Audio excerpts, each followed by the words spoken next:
अस्सलाम वालेकुम dear students, welcome again study corner. So last time हमने डिस्कस किया था सर्कुलेशन के कुछ एमसीक्यूज़ और आज जो है हम मज़ीद एमसीक्यूज़ डिस्कस करेंगे और लास्ट के अंदर हम जो है वो पास्ट के कुछ क्वेश्चन हैं जो कि सर्कुलेशन वाले चैप्टर में से आए हैं उनको डिस्कस करेंगे। अच्छा, हमारे पास एमसीक्यूज़ नंबर 23 है। There is delay of day second for impulse or excitation to reach from S N node to A V node. ठीक है, अब जो एक्साइटेशन है वो कहाँ पे प्रोड्यूस हो रही है, यानी इम्पल्स जो प्रोड्यूस हो रही है वो एस एन नोड के पास प्रोड्यूस हो रही है। ठीक है, तो उसको जो है ट्रांसमिट होने में कितना टाइम लगता है एस एन नोड से ए वी नोड तक। तो वो जो है हमारे सिलेबस के अकॉर्डिंग इसको जो टाइम लगता है वो 0.1 सेकेंड का टाइम लगता है। और इस टाइम पीरियड के दौरान हमारे जो एट्रियम होते हैं यानी अपर चैम्बर होते हैं वो क्या होते हैं, वो डायस्टोलिक जो है वो साइस्टोलिक फेज में होते हैं, यानी कॉन्ट्रैक्शन वाले फेज में होते हैं। अच्छा, उसके बाद एमसीक्यूज नंबर हमारे पास 24 है। Heart beat last for, heart beat कितने सेकेंड्स के लिए लास्ट जो है वो बीट करती है, तो हम कहेंगे 0.8 सेकेंड के लिए। अच्छा, S N node is located in, S N node कहाँ पे लोकेटेड है? एस एन नोड हमारे पास लोकेटेड है राइट एट्रियम के अंदर। किसके अंदर? राइट एट्रियम के अंदर, जहाँ से जो है सुपीरियर वेना के वहाँ एंटर होती है उसके बिल्कुल करीब एक रीजन है जिसको हम एस एन नोड बोल रहे हैं। The diameter of dash dilates during ventricular systole, जब वेंट्रिकल्स जो है उनके अंदर साइस्टोलिक होगा यानी वेंट्रिकल कॉन्ट्रैक्ट होंगे तो किस चीज़ की जो है वो डायमीटर इंक्रीज होगी? तो हमेशा आर्टरीज की डायमीटर क्या होती है? इंक्रीज होती है, क्योंकि वेंट्रिकल से जो है हमारे पास ओर्टा निकलती है, फिर ओर्टा से क्या निकलती हैं? आर्टरीज निकलती हैं। ठीक है। अच्छा, उसके बाद dash have sphincters at their capillary ends to regulate the flow of blood, यानी ब्लड की डिस्ट्रीब्यूशन को कंट्रोल करने के लिए जो है कौन से ब्लड वीजल्स हैं जिनके कैपिलरी एंड के ऊपर स्पेंक्टर लगे होते हैं, तो हम कहेंगे कि वो आर्ट्रियोल्स हैं। आर्टरीज नहीं, आर्ट्रियोल्स। आर्टरी, फिर आर्ट्रियोल्स, उसके बाद जो है ब्लड कैपिलरीज बनती हैं, उसके एंड पे हमारे पास स्पेंक्टर होते हैं जो कि ब्लड की सर्कुलेशन को या डिस्ट्रीब्यूशन को कंट्रोल करते हैं। अच्छा, उसके बाद हमारे पास एमसीक्यूज नंबर है 28। Dash blood vessels have semilunar walls to prevent the back flow of blood, कौन से ब्लड वेजल के अंदर सेमिल्यूनर वॉल्स होते हैं? तो वो वीन्स के अंदर होते हैं सेमिल्यूनर वॉल्स, आर्टरी के अंदर सेमिल्यूनर वॉल्स मौजूद नहीं होते। एमसीक्यूज नंबर हमारे पास 29 है। The pressure of blood is low and non pulsatile in, जो वीन के अंदर ब्लड का प्रेशर होता है वो लो होता है क्योंकि इनका डायमीटर जो है वो ज़्यादा होता है, इसी वजह से प्रेशर क्या हो जाता है? लो हो जाता है। डायमीटर का मतलब है इनर जो वॉल्यूम है वो ज़्यादा है, वॉल्यूम जब बढ़ जाता है तो प्रेशर ऑटोमेटिक डिक्रीज हो जाता है, और इसके अंदर हम प्रेशर को क्या बोलेंगे? नॉन प्लस्टाइल बोलेंगे। एमसीक्यूज नंबर 13 है हमारे पास। Dash is true about veins, कौन सी स्टेटमेंट जो है वीन्स के बारे में ट्रू है? थिन वॉल्ड है, हाँ ये थिन वॉल्ड ही होती हैं। स्मॉल स्मॉल होंगी और इलास्टिक होंगी। लार्ज ल्यूमेन होगा इसका, और इसके अंदर सेमिल्यूनर वॉल होते हैं। इसका मतलब ये सारी स्टेटमेंट जो हैं इसके हिसाब से करेक्ट हैं। 31 है हमारे पास। Dash are located superficially and collapse when empty, कौन सी चीज़ें हैं, कौन सी ब्लड वीजल्स हैं जो कि सुपरफिशियली लोकेटेड होती हैं और जब इम्पटी हो जाएंगी तो कोलेप्स हो जाएंगी? वो भी हमारे पास क्या है? वीन्स हैं। वीन्स हमारे पास सुपरफिशियली लोकेटेड है, जबकि आर्टरीज जो हैं वो डेप्थ के अंदर, बॉडी की डेप्थ के अंदर लोकेटेड होती है। Blood pressure rises when arterioles, blood pressure कब इंक्रीज होता है? जब आर्ट्रियोल्स क्या हो जाएं? कंस्ट्रैक्ट हो जाएं, तब ब्लड प्रेशर क्या हो जाता है? इंक्रीज हो जाता है, क्योंकि वॉल्यूम क्या हो जाएगा? डिक्रीज होगा, तो प्रेशर ऑटोमेटिक इंक्रीज होगा। BP of arterioles during ventricular systole is about, ventricular systole के दौरान जो है बीपी क्या होता है? ब्लड का प्रेशर क्या होता है? वो ब्लड का प्रेशर होता है 120 mm ऑफ मर्क्यूरी होता है। अच्छा, उसके बाद 160 mm of mercury, systolic pressure represent, ये वाला प्रेशर किसको रिप्रेजेंट कर रहा है? नॉर्मल ब्लड प्रेशर को, हाइपोटेंशन को, हाइपरटेंशन को। तो ये हम कहेंगे कि हाई ब्लड प्रेशर को रिप्रेजेंट कर रहा है, जिसको हम हाइपरटेंशन का नाम देंगे। यानी जब जो वेंट्रिकल का जो प्रेशर है वो कितना हो जाए? 160 हो जाए, या हम बोलेंगे 120 से बढ़ जाए, तो हम उस कंडीशन को क्या बोलेंगे? हाइपरटेंशन बोलेंगे, जिनको हम साइलेंट किलर का नाम भी देते हैं। BP is measured by, BP किस डिवाइस के थ्रू मेयर किया जाता है? तो हम कहेंगे स्फेग्मोमेनोमीटर, ये ऐसा डिवाइस है जिसके थ्रू हम ब्लड प्रेशर को मेयर करते हैं। ओके, एमसीक्यूज नंबर 36 है हमारे पास। Hepatic vein joins dash. Hepatic vein किसको ज्वाइन करता है? सुपीरियर वेना केवा को ज्वाइन करेगा, इन्फीरियर को। तो हम बोलेंगे कि हेपेटिक वीन जो है वो हार्ट का लोअर पोर्शन के अंदर आता है, तो हम बोलेंगे ये इन्फीरियर वीन को या वेना केवा को क्या करेगा? ज्वाइन करेगा। डैश में बी वास वेसो डायलेटर। कौन सी चीज़ें हैं जो कि ब्लड वेसल्स को क्या करती हैं? डायलेट करती हैं। काइनिन्स है, हिस्टामिन है और प्रोस्टाग्लैंडिन है। ये सारी चीज़ें ऐसी हैं जो कि हमारी ब्लड वेसल्स को क्या करेंगी? डायलेट्स करेंगी। आपने पढ़ा है कि इन्फ्लेमेशन के अंदर क्या होती हैं? ब्लड वेसल्स डायलेट होती हैं, वहाँ पे भी हिस्टामिन का रोल होता है। ठीक है, तो ये सारी चीज़ें ऐसी हैं जो कि ब्लड वेसल्स को क्या कर देती है? डायलेट कर देती है। Dash is a powerful वेसो construction hormone. इनमें से कौन सा हार्मोन है जो कि पावरफुल वेसो कंस्ट्रक्शन है, यानी जिसके रिलीज होने से जो है ब्लड वेसल्स जो है वो कंस्ट्रक्ट हो जाती हैं, उनका डायामीटर डिक्रीज हो जाता है और ब्लड का प्रेशर बढ़ जाता है। तो याद करें, जब इमरजेंसी की कंडीशन होती है यानी फाइट और फ्लाइट की कंडीशन होती है, वो कौन से हार्मोन पैदा होते हैं?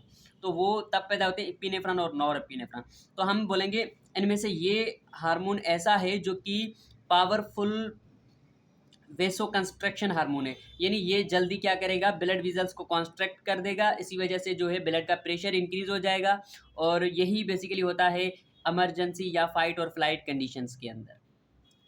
अच्छा, thoracic duct or left duct drains or collect fluid from. अब हमारे पास जो लिम्फेटिक सिस्टम होता है उनके अंदर हमारे पास दो किस्म की डक्ट प्रोड्यूस होती हैं, यानी सारी जो लिम्फेटिक वीजल हैं वो मिलकर दो डक्ट बना दी। एक हमारे पास राइट डक्ट होती है और दूसरी हमारे पास क्या होती है? लेफ्ट डक्ट, जिसको हम थोरेसिक डक्ट भी बोलते हैं। तो ये कहाँ से फ्लूइड को कलेक्ट करती है? अब राइट के बारे में ये समझ लें कि राइट वाली जो डक्ट है वो सिर्फ राइट साइड से ही कलेक्ट करेगी, लेकिन कौन से पार्ट? राइट हेड से कलेक्ट करेगी। ठीक है, राइट साइड के अंदर नेक वाले रीजन से ये फ्लूइड कलेक्ट करेगी। और उसके अलावा हम बोलेंगे ये राइट थोरेसिक रीजन के अंदर ये फ्लूइड को क्या करती है? कलेक्ट करती है। बाकी बॉडी के सारे पार्ट से जो फ्लूइड को कलेक्ट करती है वो कौन सी होती है? वो थोरेसिक डक्ट या लेफ्ट डक्ट कहेंगे। लेग से, एब्डोमिन से, लेफ्ट थोरेसिक से, left side of the head and neck, इनसे भी ये फ्लूइड को क्या करती है? कलेक्ट करती है। इनको हम क्या नाम देते हैं? थोरेसिक डक्ट या लेफ्ट डक्ट देते हैं। उसके बाद हमारे पास एमसीक्यूज नंबर 14 है। Dash do not contains lymphatic system. इनमें से कौन सा सिस्टम है जिसके अंदर लैम्फेटिक सिस्टम मौजूद नहीं होता? वो हमारे पास नर्वस सिस्टम है, जिनके अंदर लैम्फ मौजूद नहीं होती और लैम्फेटिक सिस्टम भी मौजूद नहीं होता। एमसीक्यूज नंबर हमारे पास 41 है।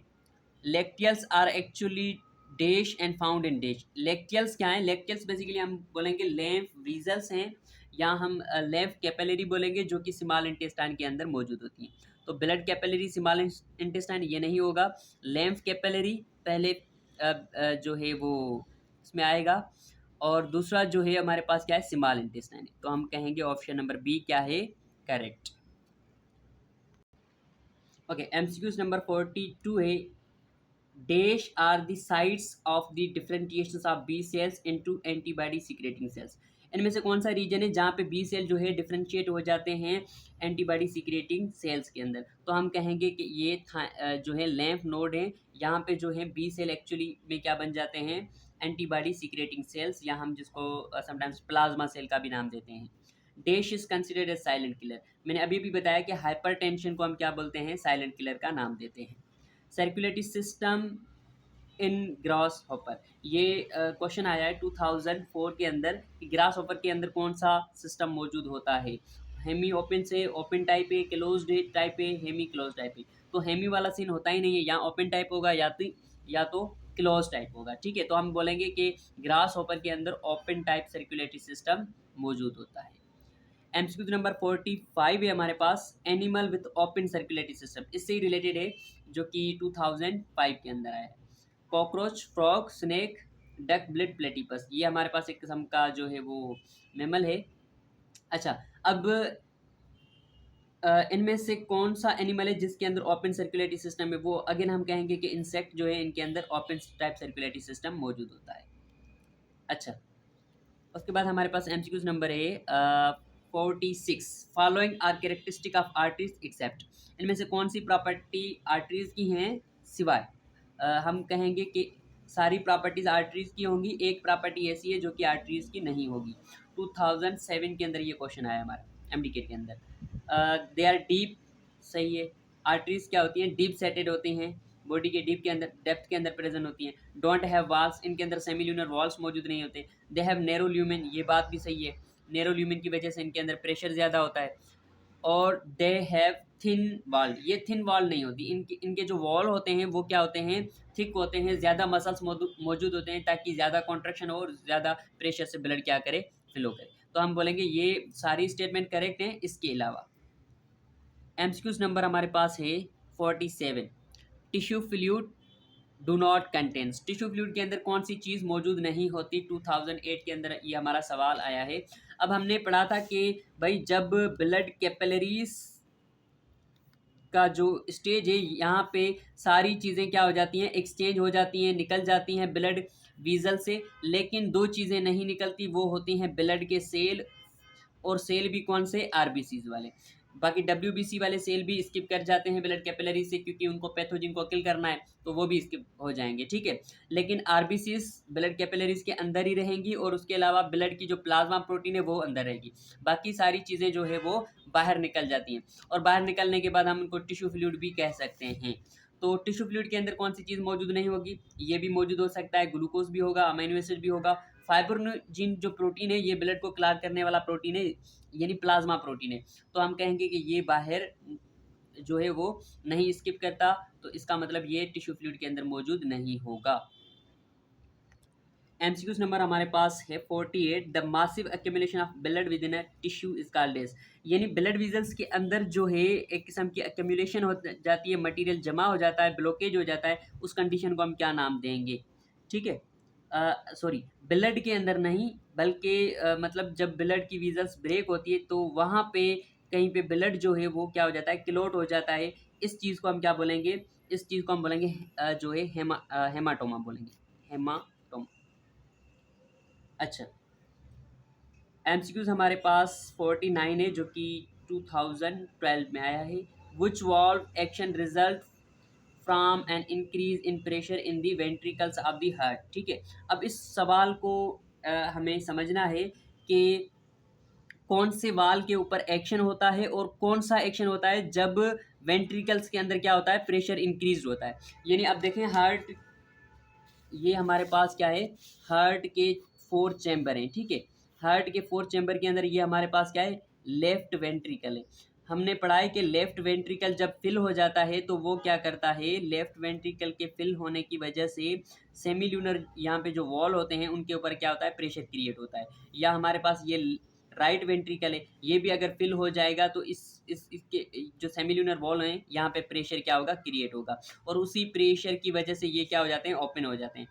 अब हमारे पास सवाल कुछ इस तरीके से है कि जब वेंट्रिकल्स के अंदर प्रेशर इंक्रीज हो जाता है, प्रेशर ज़्यादा होता है, तो कौन से वाल के ऊपर कौन सा इफेक्ट पड़ता है?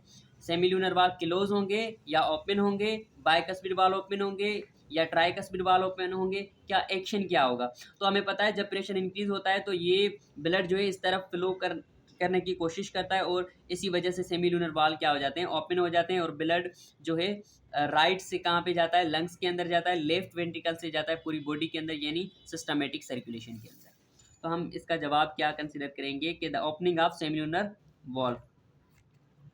एमसीक्यूज नंबर 15 है हमारे पास, जो कि 2016 के अंदर आया है। The movement of ions and large molecule with the help of protein molecule in and out of the cells. अब कैरियर मालिक्यूल के थ्रू अगर चार्जड पार्टिकल या आइंस मूव कर रहे हैं तो हम उनको फैसिलिटेटेड डिफ्यूजन का नाम देते हैं, ठीक है, जो कि प्रोटीन के चैनल्स के थ्रू ट्रांसफर होते हैं, जैसे सोडियम चैनल हो गया, पोटाशियम चैनल हो गया, ठीक है। Leukaemia is associated with increase number of dash in blood. Leukaemia एक डिजीज है जो किसकी वजह से होती है? किस सेल की एबनॉर्मलिटी या एबनॉर्मल क्वांटिटी की वजह से होती है? वो होती है ल्यूकोसाइट्स की एबनॉर्मल क्वांटिटी की वजह से। The pH of blood is about, blood की पीएच क्या है? 2005 के अंदर ये सवाल हमारे पास आया है। ब्लड, हमेशा याद रखना, ब्लड जो है वो स्लाइटली बेसिक होता है नेचर के अंदर। स्लाइटली बेसिक का मतलब क्या है? कि इसकी पीएच 7 से ज़्यादा होगी, लेकिन कितनी ज़्यादा होगी? इसकी पीएच जो है 7.35 से लेकर 7.45 तक वेरी कर सकती है, ठीक है। तो हम कहेंगे कि 7.35 इसकी पीएच होती है ब्लड की। ये स्लाइटली क्या होगा, बेसिक होगा। एमसीक्यू नंबर हमारे पास जो है वो 53 है, जो कि बहुत ही इंपॉर्टेंट है। एक हमारे पास डायग्राम दिया हुआ है, the table refers to blood vessels in human body.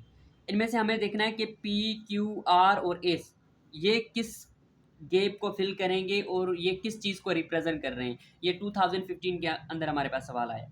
अच्छा, अब हमारे पास यहाँ पे ब्लड वेजल्स हैं, यहाँ पे हम ब्लड कैरिड लिखेंगे फ्रॉम टू। फ्रॉम का मतलब है जहाँ से ब्लड जा रहा है, जिस तरफ जा रहा है, ठीक है। उसके बाद देखेंगे कि वो ब्लड ऑक्सीजनेटेड है या डीऑक्सीजनेटेड है। अब ओर्टा जो है वो कहाँ से निकलती है, ब्लड कहाँ से लेती है, हमने अभी अभी डिस्कस किया है कि भाई ये हमारे पास क्या है, हार्ट के चेंबर हैं। ये हमारे पास क्या है, 4 हार्ट के चेंबर हैं। अब ओर्टा जो निकलती है वो लेफ्ट वेंट्रिकल से निकलती है। कहाँ से निकलती है, लेफ्ट वेंट्रिकल से ओर्टा निकलती है, ठीक है। तो ये एक तो हमारे पास क्वेश्चन आ गया कि भाई जो ओर्टा होगा वो कहाँ से ब्लड ट्रांसपोर्ट करेगा, वो लेफ्ट वेंट्रिकल से। अब हम इन ऑप्शन में देखेंगे कि पी जो है वो किसको रिप्रेजेंट कर रहा है, लेफ्ट वेंट्रिकल को, ठीक है। अच्छा, और वो ब्लड कहाँ पे लेके जाता है, ओर्टा जो है बॉडी के हर पार्ट के पास ब्लड लेके जाएगा एक्सेप्ट लंग्स। लंग्स के पास ब्लड नहीं लेके जाता, क्योंकि लंग्स के पास ब्लड कौन लेके जाता है, वो पल्मोनरी आर्टरी लेके जाती है, ठीक है। तो हम कहेंगे कि all parts of the body लेके जाएगा। और वो ब्लड क्या होगा, ओर्टा के अंदर है तो ब्लड ऑक्सीजनेटेड ही होगा, लेफ्ट साइड से आ रहा है, ठीक है। तो ये हो गया, यानी पी किसको रिप्रेजेंट कर रही है, लेफ्ट वेंट्रिकल को रिप्रेजेंट कर रही है। ये हमें बात समझ में आ गई। पल्मोनरी वीन की बात कर रहे हैं। पल्मोनरी वीन्स जो है वो कहाँ से ब्लड लेती है, लंग्स से लेती है। कहाँ पे लेके जाती है, हार्ट के पास लेके जाती है। और पल्मोनरी वीन के अंदर ब्लड कौन सा होता है, भाई पल्मोनरी वीन वो हमारे पास वीन है जिसके अंदर ऑक्सीजनेटेड ब्लड होता है। इसका मतलब क्यू किसको रिप्रेजेंट कर रहा है, ऑक्सीजनेटेड ब्लड को रिप्रेजेंट कर रहा है। तो इसका मतलब ये ए वाला ऑप्शन जो है वो गलत हो गया, क्योंकि इसके अंदर पी सही है लेकिन क्यू गलत है। क्यू के अंदर ये यहाँ पे क्या लिखा है, डीऑक्सीजनेटेड ब्लड, लेकिन क्यू की जगह पे क्या आएगा, ऑक्सीजनेटेड ब्लड। पल्मोनरी वीन हमेशा ऑक्सीजनेटेड ब्लड ही कैरी करती है, ठीक है। उसके बाद हम देखते हैं हेपेटिक आर्टरी। हेपेटिक आर्टरी, हेपेट का मतलब है लिवर, आर्टरी का मतलब है जो ब्लड उसको सप्लाई करती है। तो हम बोलेंगे हेपेटिक आर्टरी जो है वो कहाँ से ओरिजिनेट होती है, ओर्टा से ओरिजिनेट होगी, यानी ओर्टा से ब्रांचेस निकलेंगी, ओर्टा से ब्रांच निकलती है। और ये किस तरफ ब्लड लेके जाती है, आर। तो यहाँ पे हम कहेंगे कि हेपेटिक का मतलब है लिवर, तो ये ब्लड किसके तरफ लेके जाएगी, लिवर के तरफ लेके जाएगी। अच्छा, किडनी के तरफ नहीं लेके जाएगी, ये ऑप्शन गलत हो जाएगा, लिवर सही रहेगा, ठीक है। और इसके अंदर ब्लड हमेशा क्या होगा, आर्टरी है तो ऑक्सीजनेटेड होगा। उसके बाद हमारे पास है hepatic portal vein. Hepatic portal vein मैंने कहा था ये ऐसी वीन है जो कि हमारे पास स्मॉल इंटेस्टाइन से चीज़ों को जो है वो एब्जॉर्ब करके लेके जाती है डायरेक्ट किसके पास, लिवर के पास। जो ब्लड वेसल, इसको हम हेपेटिक पोर्टल वीन का नाम देते हैं, हेपेटिक पोर्टल वीन का नाम देते हैं, ठीक है। तो ये ब्लड कहाँ से लेती है, ये एलिमेंट्री कैनाल से लेती है, ठीक है। कहाँ पे लेके जाती है, लिवर के पास लेके जाती है। इसके अंदर ब्लड कौन सा होता है, ऑक्सीजनेटेड या डीऑक्सीजनेटेड। अब देखें, वीन है तो इसका मतलब ब्लड क्या होगा, पल्मोनरी वीन को छोड़ के बाकी सारी बॉडी की वीन्स जो होती हैं उनके अंदर ब्लड क्या होता है, डीऑक्सीजनेटेड ब्लड होता है। तो इसका मतलब ये हमारा ऑप्शन क्या होगा, सही होगा, जिसमें पी जो है रिप्रेजेंट कर रहा है लेफ्ट वेंट्रिकल को, क्यू रिप्रेजेंट कर रहा है ऑक्सीजनेटेड ब्लड को, और आर रिप्रेजेंट कर रहा है लिवर को, और हमारे पास जो है यहाँ पे एस रिप्रेजेंट कर रहा है डीऑक्सीजनेटेड ब्लड को। ऑप्शन नंबर बी हमारा करेक्ट होगा। ओके, अब हमारे पास एमसीक्यूज नंबर 54 है जो कि 2001 के अंदर है। द हार्ट, सिर्फ ये लिखा है द हार्ट। हार्ट क्या है, अब हमारे पास इनमें करेक्ट जो है स्टेटमेंट को सेलेक्ट करना है। Pumps blood at constant rate, नहीं, हमेशा रेट कांस्टेंट नहीं होता, कभी कभी रेट इंक्रीज भी हो जाता है, क्योंकि हार्ट बीट जो इंक्रीज होती है कभी कभार, और वो क्यों होती है, बहुत सारे रीज़न है। अच्छा, ऑक्सीजनेट ब्लड, हार्ट क्या ऑक्सीजनेट करती है ब्लड को, नहीं, हार्ट ब्लड को ऑक्सीजनेट करने के लिए लंग्स को भेजती है, खुद ऑक्सीजनेट नहीं करती।